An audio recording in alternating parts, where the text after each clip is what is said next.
Hello friends, BSCC জ্ঞানের একটি নতুন ভিডিওতে তোমাদের সবাইকে স্বাগত জানানো যাচ্ছে।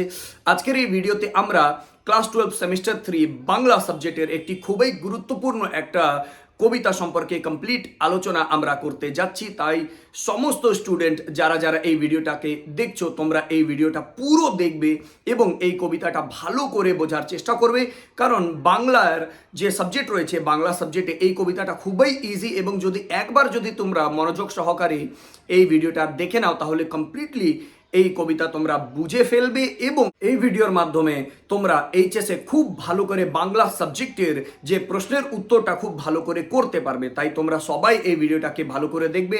তাহলে চলুন আমরা দেখে নিই যে শ্রীজাত বন্দ্যোপাধ্যায়ের লেখা ধর্ম কবিতাটা এবং এর ফুল এক্সপ্লেনেশন। প্রথমেই আমরা শ্রীজাত বন্দ্যোপাধ্যায় সম্পর্কে মানে কবি পরিচিতি সম্পর্কে একটু এক্সপ্লেন করে নিই বা একটু দেখে নিই। তিনি জন্মগ্রহণ করেছিলেন, দেখে নাও, 21শে ডিসেম্বর 1975 খ্রিস্টাব্দে কলকাতায়। শ্রীজাত বন্দ্যোপাধ্যায়, যিনি শ্রীজাত নামে অধিক পরিচিত, বর্তমান সময়ে এক অসামান্য কবি ও গীতিকার। বন্ধুগণ, আমরা যে ধর্ম কবিতা এখন পড়তে যাচ্ছি, এই কবিতাটা শ্রীজাতের লেখা অন্ধকার লেখাগুচ্ছ কাব্যগ্রন্থ থেকে নেওয়া হয়েছে। এই অন্ধকার লেখাগুচ্ছ কাব্য গ্রন্থটি 2015 সালে, মনে রাখবে, প্রকাশিত হয়েছিল। এই অন্ধকার লেখাগুচ্ছ কাব্যগ্রন্থে মোট 50টি কবিতা আছে, আর এই ধর্ম কবিতাটি 14তম বা চতুর্দশ সংখ্যক কবিতা। এটা অবশ্যই মনে রাখবে, এটা কিন্তু খুব বেশি ইম্পর্টেন্ট। ঠিক আছে, তাহলে এখানে লেখাই আছে, দেখো, এটি অন্ধকার লেখাগুচ্ছ কাব্যগ্রন্থের 14 সংখ্যক কবিতা। এই প্রশ্ন কিন্তু তোমাদের পরীক্ষায় করতে পারে। তাহলে চলো পড়া যাক ধর্ম কবিতার মূল অংশটি। ধর্ম বলতে কবি কিন্তু মানুষের কর্ম ও সৃজনশীলতাকে গুরুত্ব দিয়েছেন।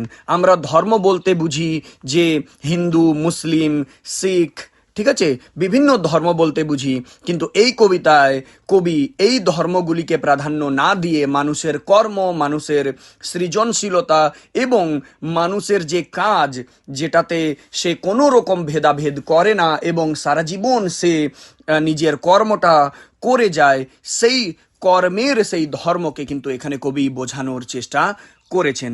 এটা কিন্তু মনে রাখবে।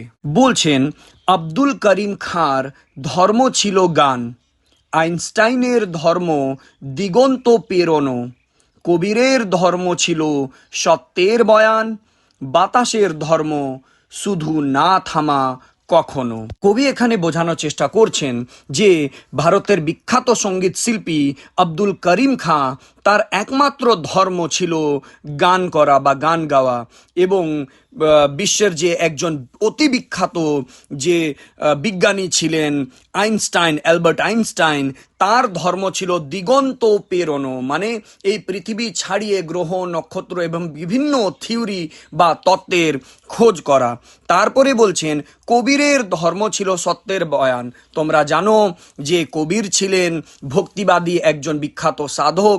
তিনি সব সময় সত্যের বয়ান করতেন বা সত্য কথা বলতেন।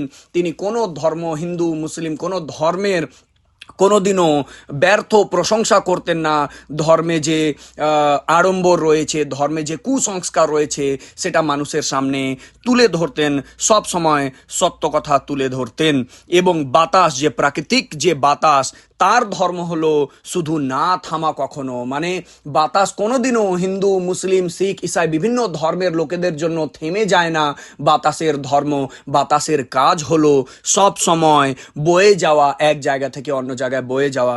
তো তাহলে এরা সবাই নিজের নিজের ধর্ম ও নিজের নিজের কর্ম সত্যের সঙ্গে, নিষ্ঠার সঙ্গে করে যায়। কবি এখানে বিভিন্ন উদাহরণ দিয়ে কিন্তু আমাদের বোঝানোর চেষ্টা করছেন যে আব্দুল করিম খাঁ, যিনি কিরানা ঘরানার ছিলেন, তার ধর্ম কি ছিল? তার ধর্ম ছিল গান। আইনস্টাইন, অ্যালবার্ট আইনস্টাইন, এর ধর্ম কি ছিল? দিগন্ত পেরোনো। কবির, ভক্তিবাদী সাধক কবির, সন্ত কবির, তার ধর্ম কি ছিল? সত্যের বয়ান করা। এবং বাতাসের ধর্ম শুধু না থামা কখনো।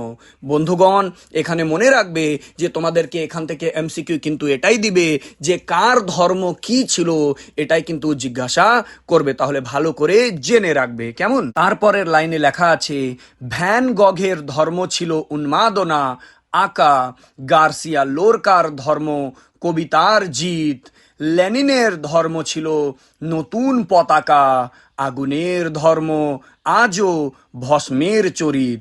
তো এখানে কবি বোঝানোর চেষ্টা করছেন উদাহরণ দিয়ে যে বিখ্যাত ডাচ চিত্রশিল্পী ভ্যান গগ, তার ধর্ম ছিল উন্মাদনা, মানে চিত্র আঁকা। তিনি বিস্ময়কর চিত্র এঁকে মানুষের মনে নিজের একটা ছাপ ছেড়ে গিয়েছিলেন। তার চিত্র দেখে মানুষ অবাক হয়ে যেত, তাদের মনে বিভিন্ন ধরনের উন্মাদনা, বিভিন্ন ধরনের ফিলিংস জেগে যেত। তারপরে কবি এখানে বলছেন যে গার্সিয়া লোরকা, তারপরে তিনি বলছেন গার্সিয়া লোরকার ধর্ম কবিতার জিত। গার্সিয়া লোরকা ছিলেন স্পেনের একজন বিখ্যাত কবি ও নাট্যকার। তিনি এমন ধরনের নাটক, কাব্য কবিতা রচনা করেছেন যার দ্বারা মানুষ তাকে আজও মনে রাখে। তাহলে গার্সিয়া লোরকার ধর্ম কি? কবিতার জিত, মানে কবিতার মাধ্যমে তিনি মানুষের হৃদয় জয় করতেন। তারপরে ভিআই লেনিন, লেনিনের ধর্ম ছিল নতুন পতাকা।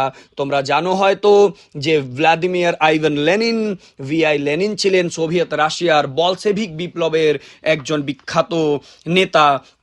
তিনি রাশিয়ায় নতুন একটা বলশেভিক আন্দোলন করে সরকার পরিবর্তন করেছিলেন।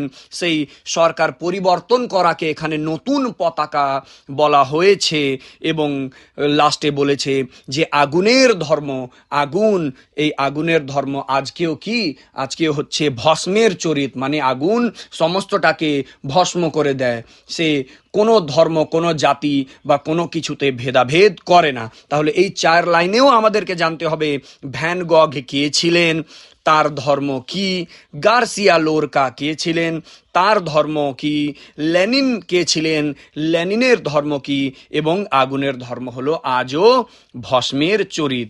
ঠিক আছে, এটা মনে রাখতেই হবে যে কার ধর্ম কি ছিল এবং তিনি কে ছিলেন। ঠিক আছে, এবার পরের লাইনটা দেখা যাক।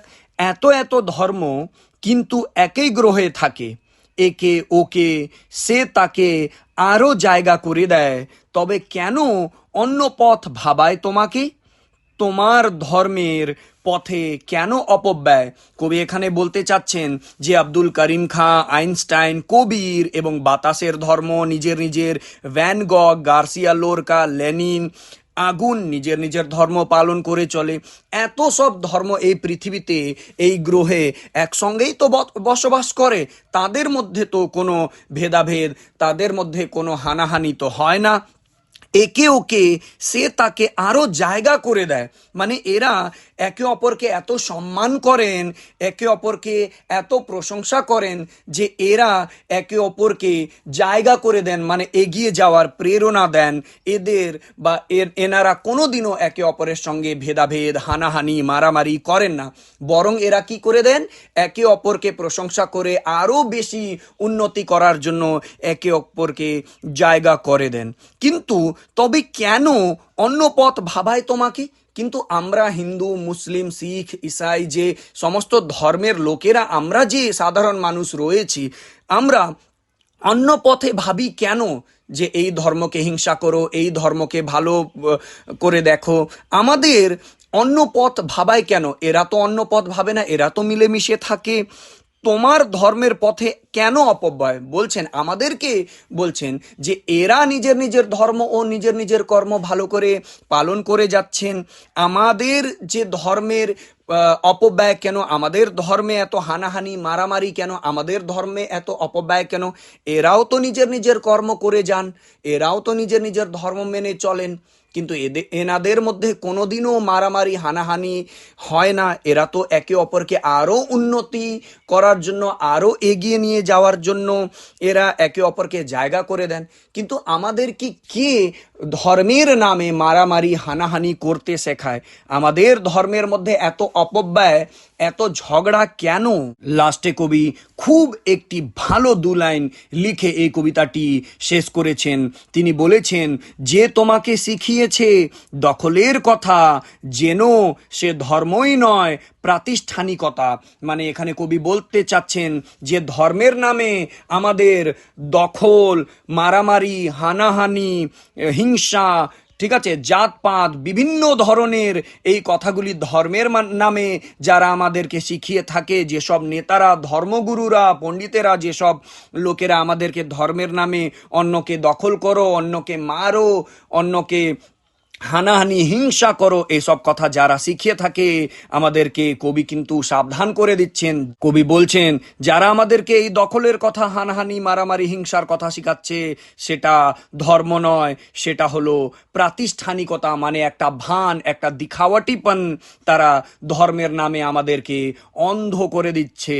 তাই যে তোমাকে শিখিয়েছে দখলের কথা, যেন সে ধর্ম নয় প্রাতিষ্ঠানিকতা, মানে ধর্মের নামে অন্ধ করার একটা চক্র।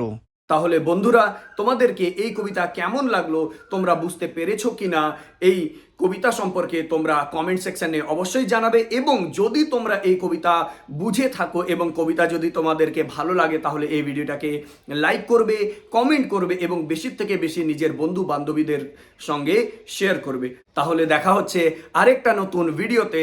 ততক্ষণ পর্যন্ত পড়তে থাকো, শিখতে থাকো। ধন্যবাদ।